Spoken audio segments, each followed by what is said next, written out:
Question: how can I create enough value in a short amount of time?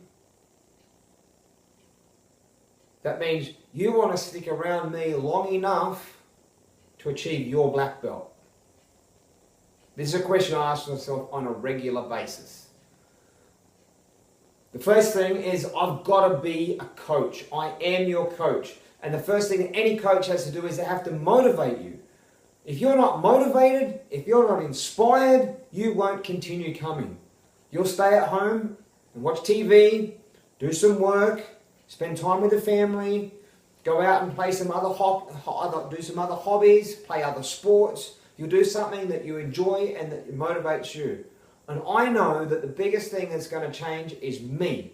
I've got to motivate you to want to be around me long term. How do I do this? Number one, I've got to lead by example. If I'm an unmotivated person, if I'm not inspired and motivated myself and buzzing and enthusiastic outwardly, then you're not going to stick around. If I can't motivate myself, there's no chance that I can motivate you. I've got to know your goals. If I don't know what you're going after, I can't help you achieve your goals. As a coach, if I don't know what you want, I'm already failed. So I've got to know what you want. I've got to know your goals. I've got to discuss your goals with you on a regular basis. It's no good to read them once. We've got to discuss it. How's this going? How's that going? What's happening there? And when you do something well, I've got to recognize you. I've got to give you a pat on the back. I've got to say, hey, Bob, hey, Bill, you've done really, really well with this. Congratulations on achieving a milestone, a goal achieved, or a step towards a goal. I've got to do it in person, like that, on an individual basis, face to face. That's something as simple as, that's good. And I've also got to do it publicly. I've got to put things on Facebook, pictures of when you graded, just little things. Maybe an email that goes out to everyone. Because public recognition is part of recognition. Some people prefer one over the other, but chances are, if you do both, you're going to cover all your bases. I've got to recognize your success. And if I fail in any one of those 4 areas, leading by example, knowing your goals and discussing them with you, or recognizing your success, then I can give up right there. That's the first step. The second area is to know why you started in the first place. There's a reason. Was it fitness? Was it self-defense? Do you want to gain more confidence? Possibly you're looking for more discipline, whether it be self-discipline or imposed discipline, self-control. You may just be looking for a social environment, somewhere you can interact with people with a similar interest.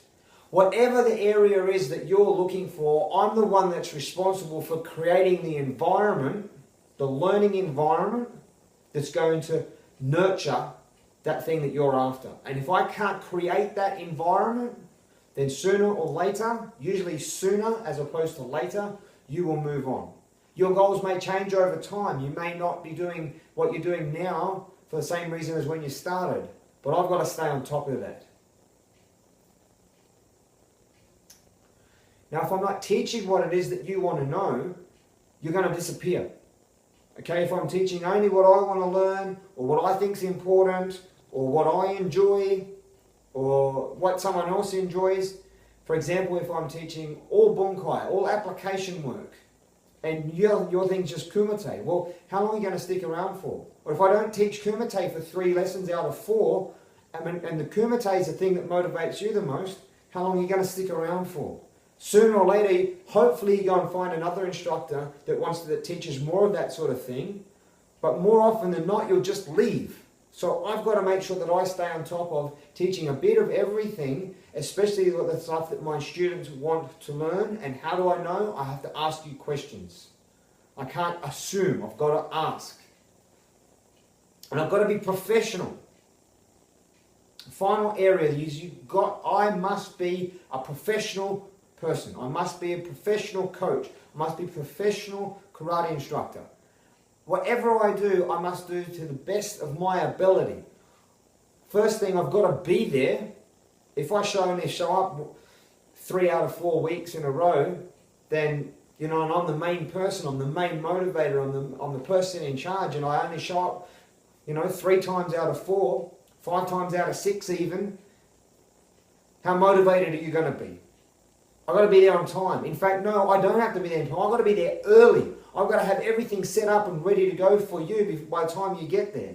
I've got to have the flyers ready for you. I've got to have the equipment ready for you. It just does not cut it if you continually have to come and ask, have you got this? Have you got that? And I'm not, no, sorry, I forgot. No, I don't have that. No, I haven't got that yet. I haven't, and it's excuse. All you're hearing, excuses. I'm going to go find somewhere else to do. I'm going to go and spend some time. You know, I've got to have a good class plan. I've got to know what I want to teach. I've got to have it planned out and organised. I've got to have the people that are helping me that also know exactly what I'm going to teach and what their part and their role is involved in it. I've got to have any props that I might need, chairs, belts, kick bags, whatever's involved in having it there, and everyone needs to be on the same page. Without those things, I'm unprofessional. Sooner or later, you're going to disappear. The biggest thing that I've got to remember, the overall picture of it is that you are choosing to be with me. You are choosing to spend time, which has no money, that is the only thing that is a limited option. There's plenty of money out there, there's a limited amount of time. And you're choosing to spend a valuable part of your time, your life with me.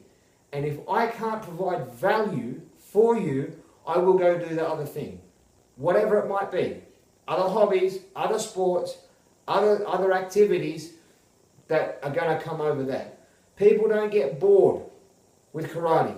They get bored with me. Okay, it's not the karate, it's the instructor, it's the coach, it's me. And if you want to leave, it's me, not the karate.